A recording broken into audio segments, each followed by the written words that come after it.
Well, good afternoon. It is Wednesday. It's 4 o'clock. And of course, this is ThinkTech's Hawaii, the State of Clean Energy.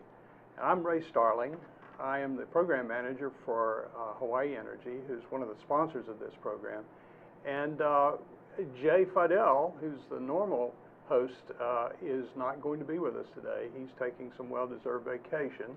And so I'm here as your host, and we have several guests to talk to today. We're going to answer the question, Hawaii's clean energy transformation, where are we now, and where are we going? My guests for today will be John Rei, who is the Director of On-Bill Financing, or the Bill Saver program now, at Hawaii Energy, and Warren Bollmeier, who's the president of the Hawaii Renewable Energy Alliance. Both of these gentlemen are well-versed in how we are now and where are we going in this energy transformation. But before we get to these two guests, I want to introduce our Negawatt Moment, something that we do, and Hawaii Energy sponsors this with each show. Our Negawatt Moment person today is Caroline Carl. She's the Director of Residential and Transformational Programs. And Caroline, it's welcome to the show. Thank you so much. And we've got you set up a little bit differently. In the past, we've had the Negawatt Moment spoken off in the darkness somewhere where you couldn't see who the person was. You tricked me this time. Yeah, so Caroline is on the set with me today. And she's got some Negawatt tips she's going to share with us, and I'll turn it over to her. Sure. Well, thanks again. I think I've had the opportunity to give the Negawatt Moment a few times, and today's extra special. It is also the day before a holiday of giving. So today I wanted to talk a bit about our Rid-A-Fridge program, which is essentially Hawaii Energy's refrigerator and freezer recycling program. And what that means basically is that we will come and haul away that old Energy Hog refrigerator or freezer, the one that's in your garage, you know, that working one that you don't really need, that's wasting energy in your house. And we make it really, really easy, as you know. How easy? How easy? Well, you just have to give us a call, 537-5577, and we will set up the pickup, the curbside pickup. We'll take care of all of the proper recycling, and then we send you a rebate check, a check for $50 if here in Oahu, or $65 on the neighbor islands. And this season, we actually have the opportunity to donate that rebate directly to your local food bank. All you have to do is check a box on your application. And that's been a very successful program. It has. You know, since the launch of this, over $3,000 have been donated to local food banks, and I don't have the exact calculation in terms of how much food that equates to, but $50 is approximately food for 125 meals. So just by checking that box, wow, you can donate. Yeah. Yeah, that's great. It's a pretty great opportunity, and you know, if you want to learn more, just give us a call or visit hawaiienergy.com, and you can learn about, you know, all of our programs. We're not just a rebate giving program, as you know, but we do have comprehensive educational series and lots of opportunities to learn about energy saving. What would you do if you didn't remember the number that you just gave, but you wanted to do something in the energy efficiency world? Well, what would you do if you were here in Hawaii and didn't know anything about anything? I think, you know, our name says it all, Hawaii Energy. You definitely want to visit our website. We have information for both residents and businesses to learn about energy conservation, energy efficiency, available technologies, low and no cost tips to saving electricity, even seasonal tips, you know, holiday tips. And that's definitely something that's easily found on our website, hawaiienergy.com. And then you can find the phone number there too, so you can call with questions. Very good. Yeah. Very good. Well, tell us a little bit about the broader residential and transformational programs. Yeah, I would be happy to. So, as I mentioned, we are not just, a rebate-giving entity. We really look at the holistic approach of achieving lasting energy savings, and we do so by incentivizing residents to change out old, inefficient equipment into newer, more efficient technologies. And we incentivize those, whether it be for a refrigerator that you trade up for an Energy Star version. We have lighting rebates, so we buy down the cost of lights at local retailers, so it's no paperwork for the customer. They're already getting a discounted price. But more than that, through our transformational efforts, we really strive for behavior modification and giving folks the skills, professional development skills to really better understand energy use in the home, how their decisions affect their electricity bill, and what they can do to save. So again, a plug to visit our website, but you'll learn a bit more there about events that we have upcoming. We have everything from series of teacher workshops that are available to the public, to teachers specifically, but where they can receive curriculum that they can bring into the classroom to teach the students and in turn their families about energy saving opportunities. We do professional development, financial analysis classes, and we're continuing to diversify these offers to technical trainings for building managers. How would you find out about these? Do we send out notices, or do people have to keep an eye on our website for these things? We have an e-newsletter, and we have 3 e-newsletters. We have one for the business industry, we have one for the residential sector, and then we also have one specifically for energy professionals. So my recommendation would be absolutely sign up for the newsletter. We provide updates about the program. We do highlights on specific contractors that are involved in the program. So that is definitely the best way, I would say, to find out. You can always visit the website for extra information, but we are available to push this information out to you as well, and it's easy, and it's fun to get those emails. Good, good. Yeah.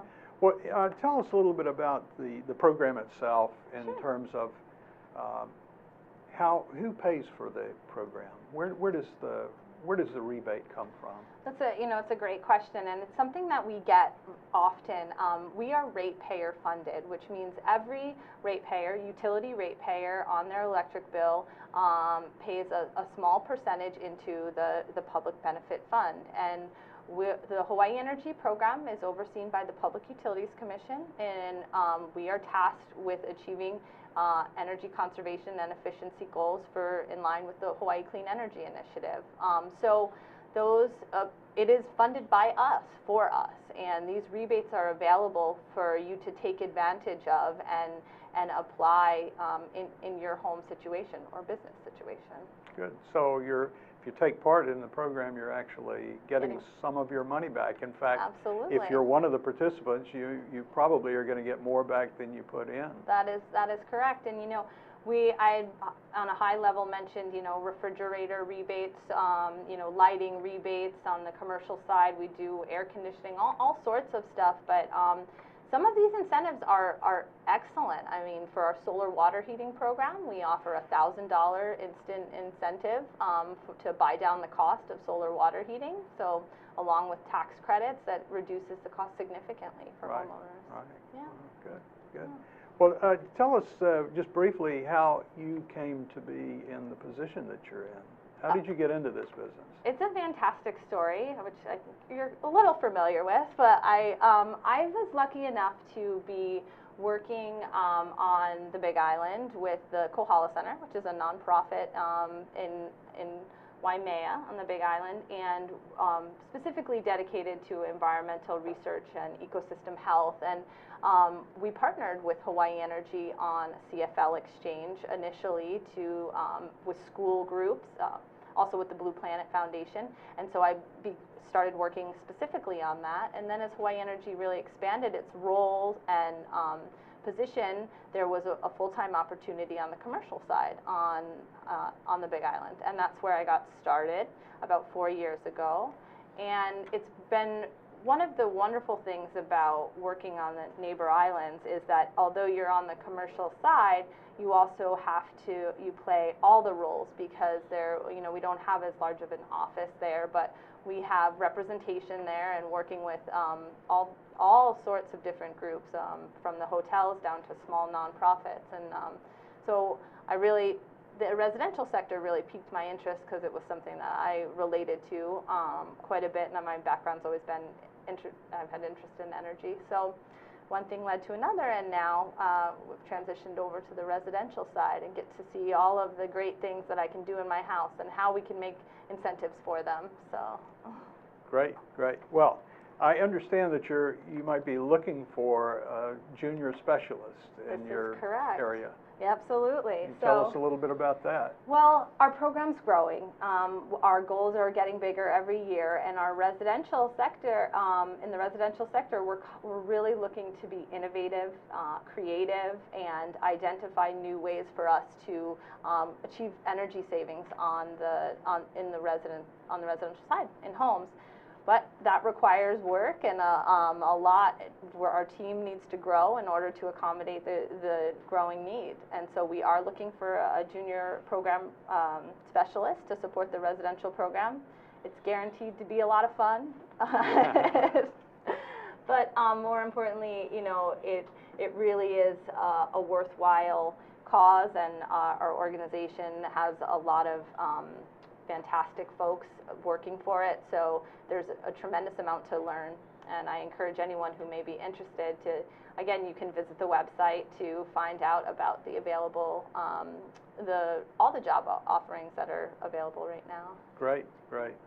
Well, listen, I spent a little extra time with you today because I wanted the audience to get to know who we are and what we do, and not just hear the negawatt moment. So you've certainly you've cleared the decks on that, and I really appreciate the work that you're doing. Thanks. And hopefully you'll be back here soon with some more great negawatt tips. Oh, I will. It's the holidays, so we've got lots coming up. So thank you for having me. Okay.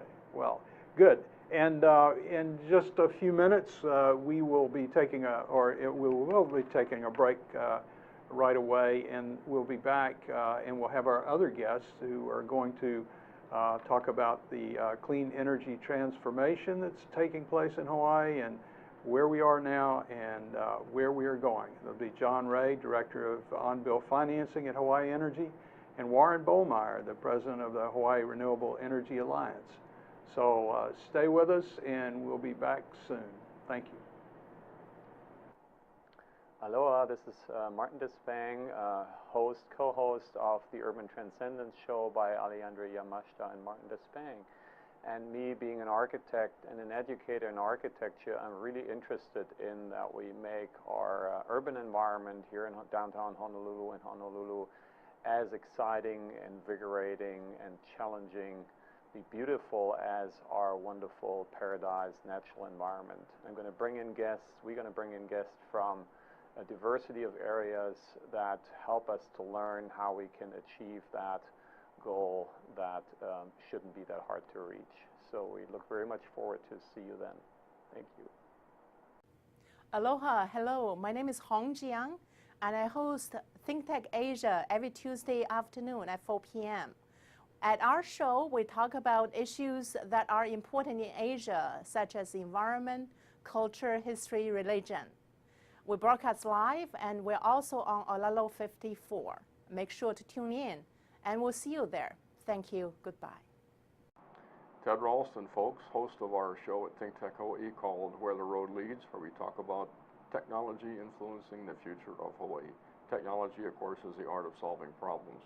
We always bring in interesting and informed guests who can see from different perspectives and different points of view how that future might unfold and how technology can assist us in getting there.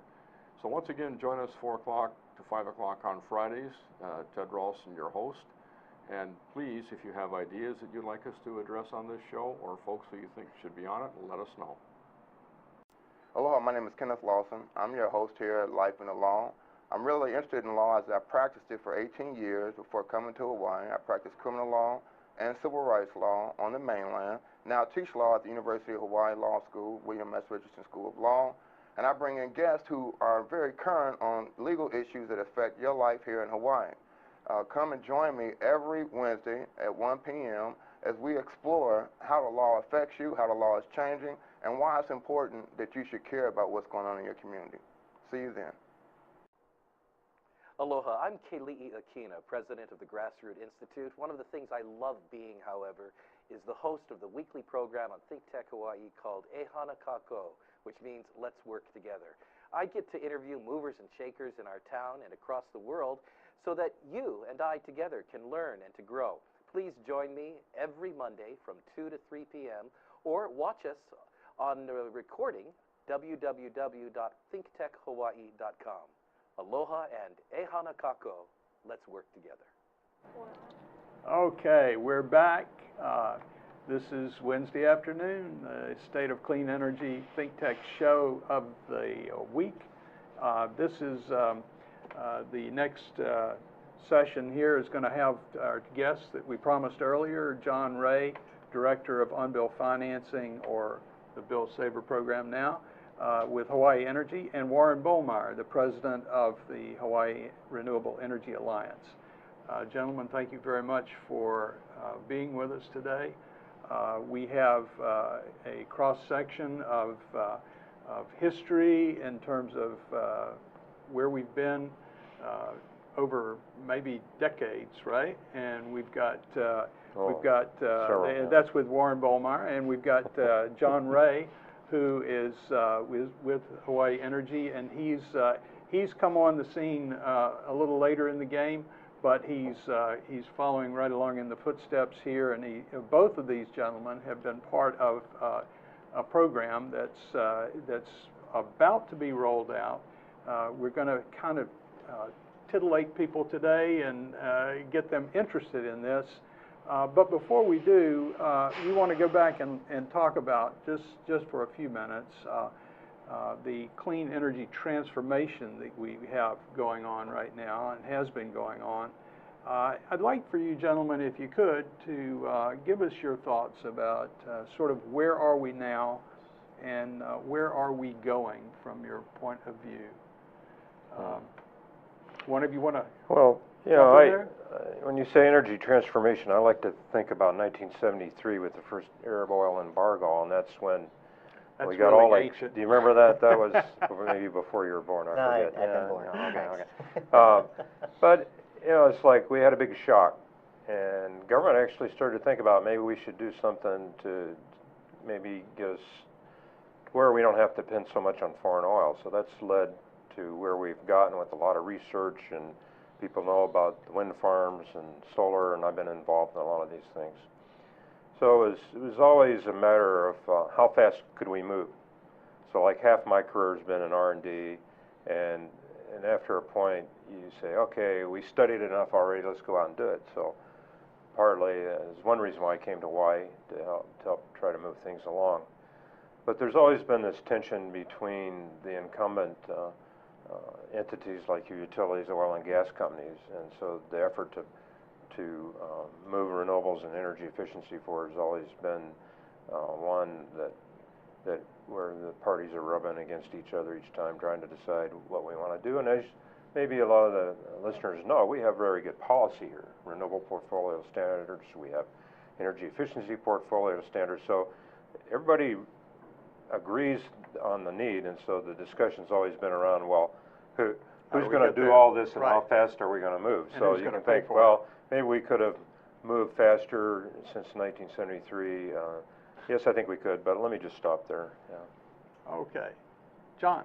I mean, definitely interesting times here in Hawaii as we're looking at how we move forward from this point. And obviously we've got, a host of challenges on how we look at, potentially integrating more renewables onto the grid, the role potentially of LNG, the need to potentially change the utility business model, how we address it from the regulatory standpoints. So an exciting time to be here to work with the parties to figure out the right way forward for Hawaii. And as many people have mentioned before, we really are kind of that tip of the spear leading the way into the unknown, into that 21st century utility business model, that needs to be figured out and how that works. So a lot of exciting challenges ahead, and the nice thing with Hawaii is the fact that you tend to have a lot of collaboration here, even amongst the parties that have different interests, in order to try to find that way forward. Great, great. Yeah, well, I agree with you. It's unfortunate, it's been since the 1970s when we first started realizing that we had some issues with oil.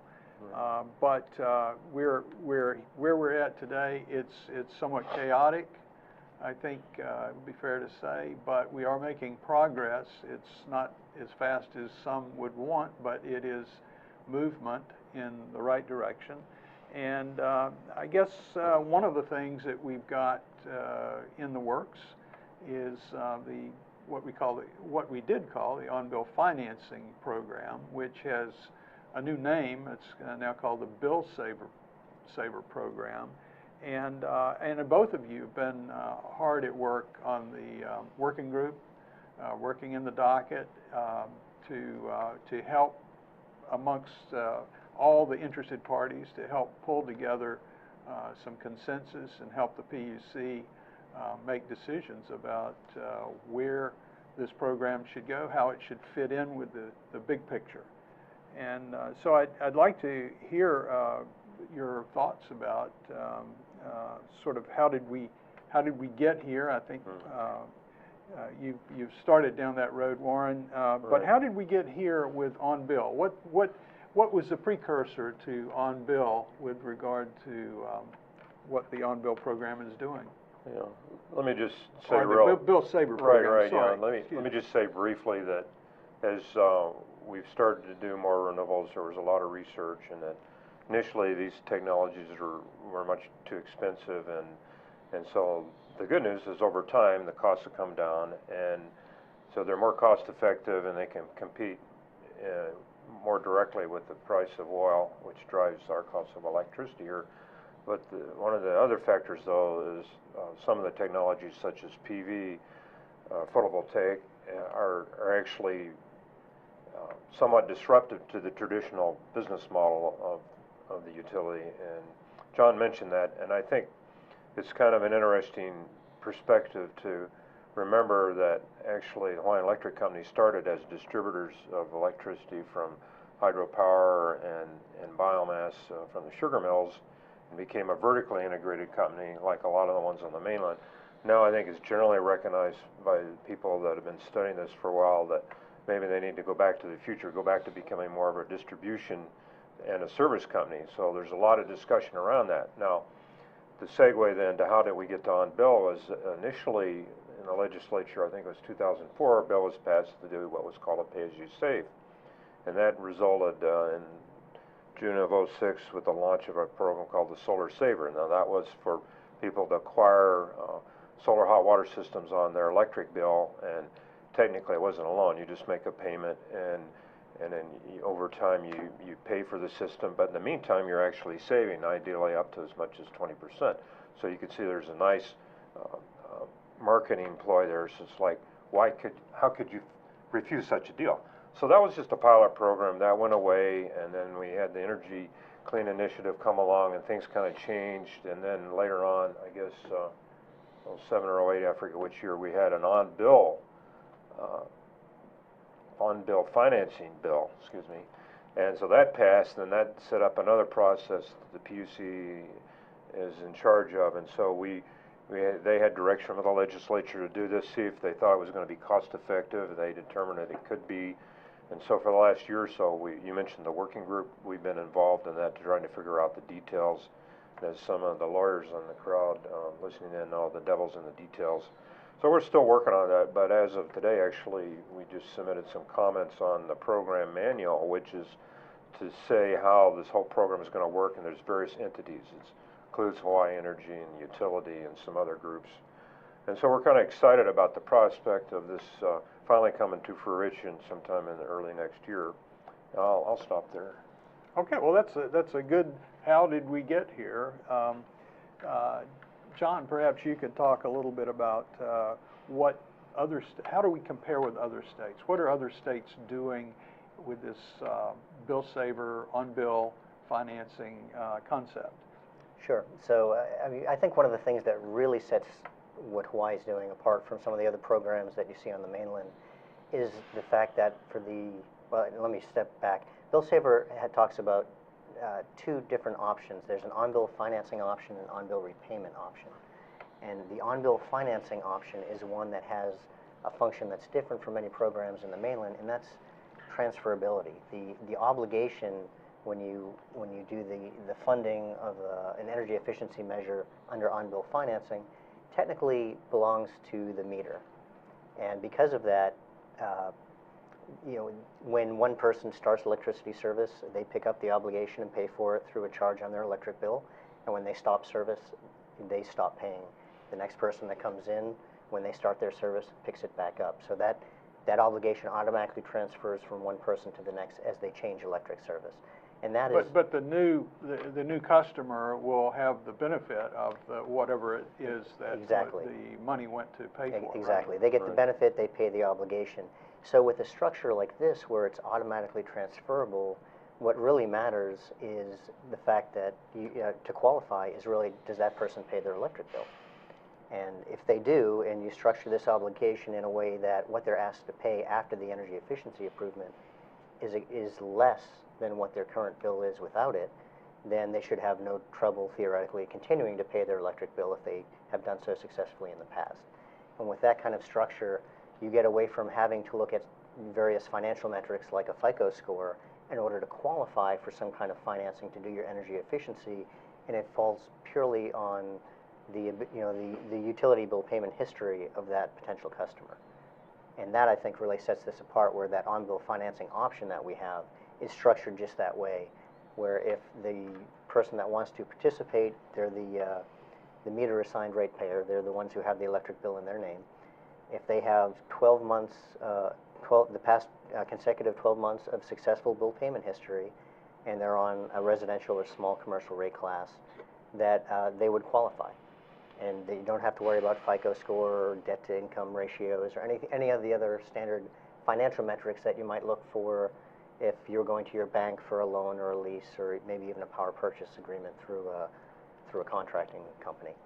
So it completely opens up the market to people that would not potentially otherwise qualify for a type of financing for energy efficiency. And it also opens up some additional markets that, because of that transferability aspect, like the rental market, where in this case, if with their landlord's permission, they would be able to have an energy efficiency measure like solar water heating installed. The renter pays for it through that monthly charge on their electric bill. When the renter leaves, that obligation stops until the next person comes in and starts service. And so the renter gets the month-to-month benefit while they're there and is able to walk away at the end when they leave that unit with the property. At the end, the benefit for the landlord, of course, is they have the renters effectively paying for that energy efficiency improvement on their property, and they would have the option the landlord would have the option at the end of that obligation term to buy, it's somewhat like a lease structure, to buy out that energy efficiency improvement and own it at the end of that financing term. So initially, the Bill Saver program is going to apply only to solar water heaters? Correct. So is there anything else that could be included in the Bill Saver program? Right. So at the start, it'll be just solar water heating, though we've looked at for and small commercial. Right. So it's residential and small commercial rate classes. But other stuff for small commercial. Right. And there's the opportunity on the residential side to potentially look at things like other permanently installed measures like heat pumps or split AC systems if you had, say, less efficient window AC units in your home and you wanted to upgrade to split AC.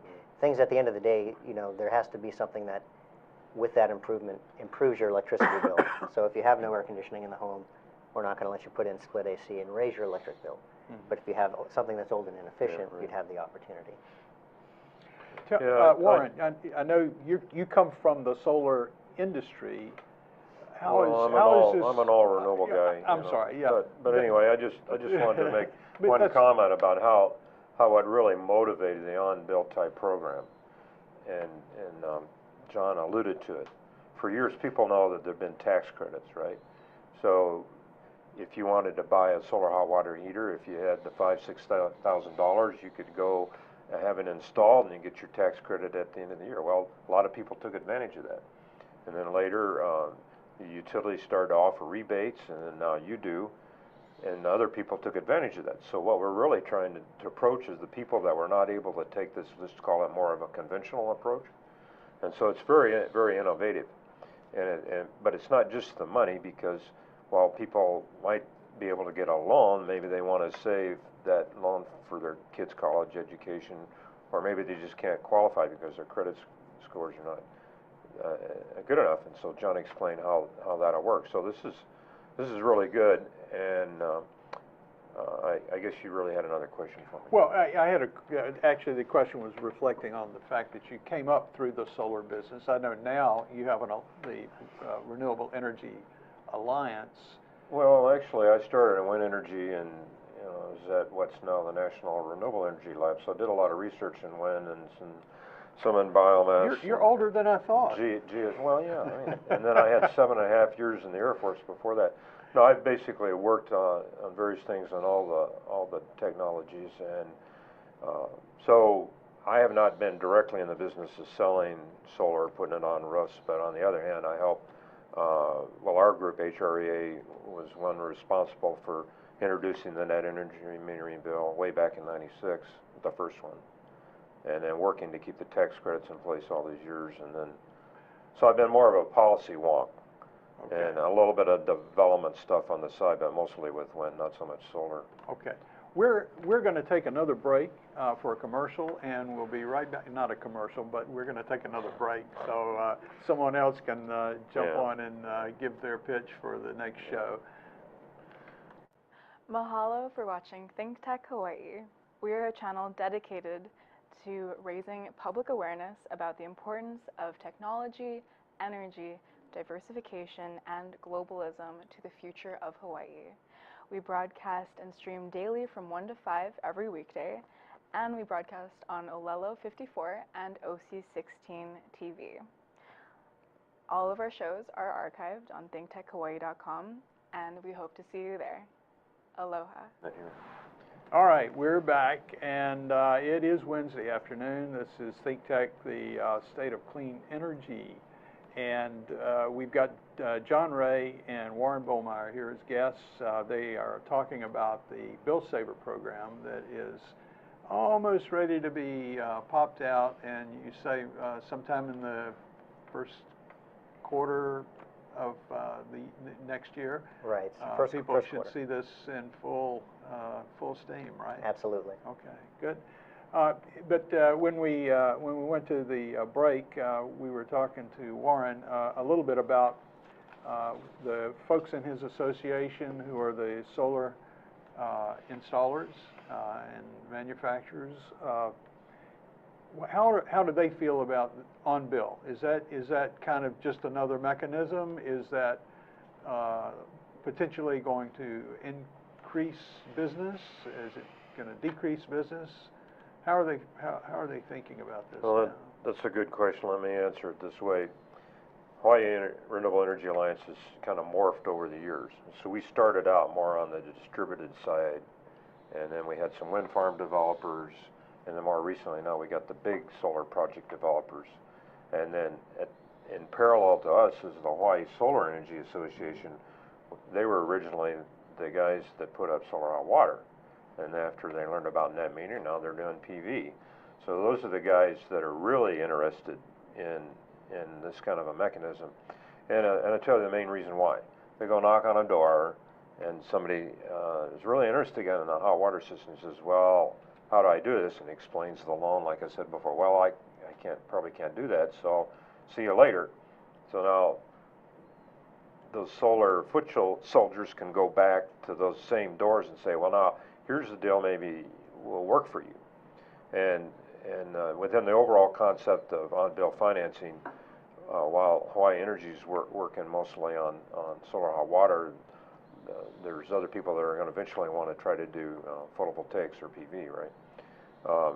So, like I said, my organization's kind of morphed, and we have members such as First Wind that's also now doing solar, but they have the wind farms in the islands, and Sun Edison and Sun Power.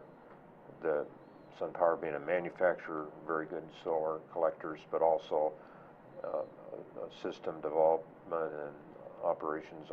So the whole complexion of the industry has just really morphed just in the last several years.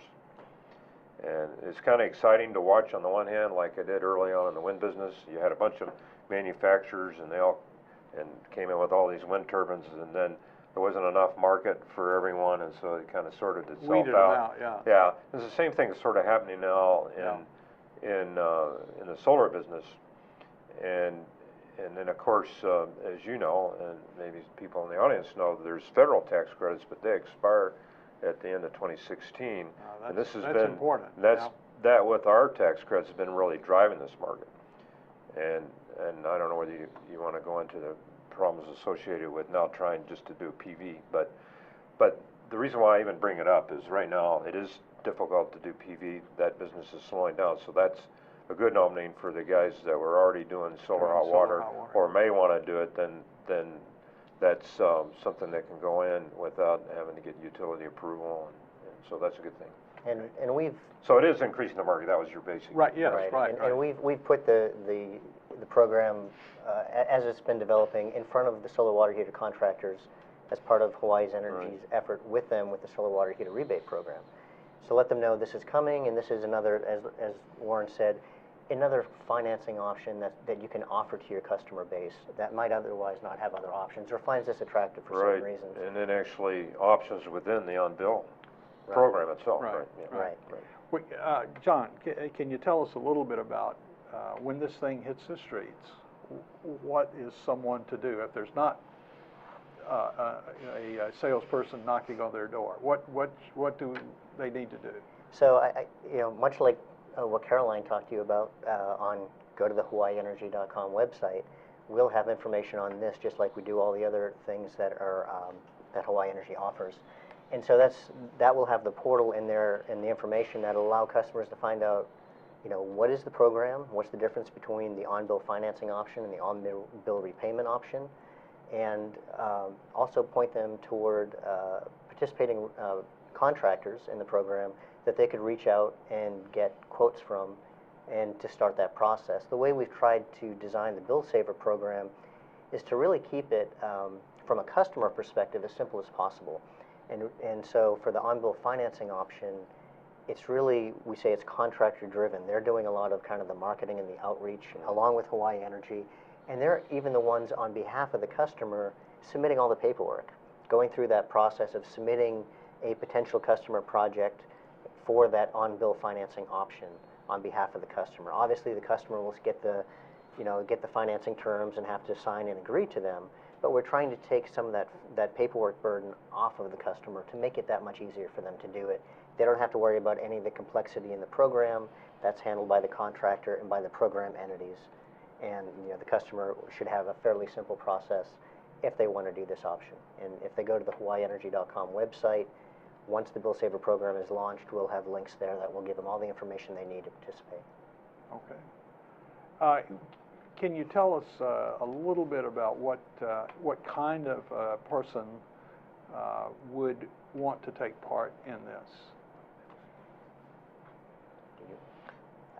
I think there's several groups that may want to look at. You should say, oh, he's talking to me. Right. So when we look at the on-bill financing option, and we're talking, as we mentioned initially, just with solar water heaters, I think the biggest attraction are going to be for the people that may not qualify for other financing options, but they have, as we mentioned, they have good utility bill payment history. Right. So they qualify, and they can end up doing this no or minimal money down, and be able to see those savings, on their bill.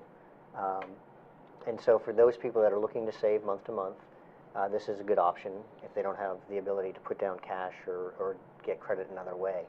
as well as, like we mentioned before, something like the rental market, which right now there is no real financing product that that can address the fact that you've got people that are coming and going. Right. From a renter standpoint, you have what they call the split incentive between what's in the landlord's best interest and the renter's best interest. Right. And a program like this, where that transferability aspect of this obligation sitting with the meter is what opens up things like the rental market, or even markets like, an example might be, you know, somebody from the military that comes here, buys a home, knows that when they get reassigned, they want to sell that home a few years down the road, and don't want to have to clear, you know, a loan or a lease type of obligation before they can sell their home. This, they don't need to worry about it. They get the savings while they're in the home, and when they stop their electric service and the new buyer comes in, they pick it up automatically. So I think it opens up several new markets where we can, as Warren had talked about, drive the energy efficiency into places we weren't able to get to before. You know, I just want to reinforce, add a little bit to what John said. You can almost think about the contractors as the boots on the ground, right? They're knocking on the doors. They're trying to make deals. So they start the deal, and in the process of doing that, as I understand it, they're going to do an energy assessment. Maybe you might want to talk a bit more about that. But it's going to tell people, you know, how they could save on their energy. But they're not going to have to fill out that paperwork, right? Correct. You guys are going to do it, and then you're going to you know, help get the application in place, and that helps the contractor too. So it appears to me to be a very seamless thing. It's certainly easier than going to the bank and trying to get a loan. And, Absolutely. Yeah. And again, technically, this is not a loan, but over time you can pay off the system. So if you end up doing a non-bill in your homeowner after 8 or 9 or 10 years, whatever it is, then you'll still have another 10 or 15 years worth of that solar hot water heater, and so you'll be saving a lot of money. It then. saves But money. but the idea is to be able to save at least 20% right off the bat. Then you're going to save a lot, another 20 or 30% maybe after that. Yeah. Well, the other thing I might just say is that we've talked about residential market, renters and landlords, and so these are all part of a category we're kind of defining as the underserved or hard to reach. And a couple other entities that we haven't mentioned are pensioners. And so those are people with not that big of an income, and they may not really need a tax credit, right, because they're not making enough. So those people could benefit to help lower their cost of energy, and that's increasingly important these days. And also nonprofits, because they can't use a tax credit at all. Right. But if an entity comes in as a third party, takes that tax credit to help buy down the costs, then that can reduce their operating costs. So it's a real win-win for, I think, everybody involved in the process. And one of the things with this structure, of course, is, you know, the program owns for the on-bill financing option, the program owns that water heater during the time of the obligation, which means that the program is responsible for all the maintenance costs over that time of that obligation. So from a homeowner perspective, nothing to worry about. You have a problem, you call up, you know, the service number, and we go and we fix the issue to make sure that solar water heater is operating optimally, so that there's no risk from a system perspective for the customer doing this. Great. Well, we are about to run out of time, and that's not a surprise. I knew that given the nature of what we were talking about today, that we would have to have you back, probably sooner rather than later, to explain this, so that people will be able to jump in line as soon as this becomes available. So I really do appreciate both of you being here today. You both bring a lot of great experience, and thank you so much for working on the program. It's been quite a haul getting from ancient history to today, but we're almost there. We see the horizon now. Right, you might say this is kind of a legacy project for me. Yes, yes. Well, Warren Bollmeier and John Rei, thank you very much for being with us, and thank you, audience, for joining us today, and I hope everyone has a great Thanksgiving holiday.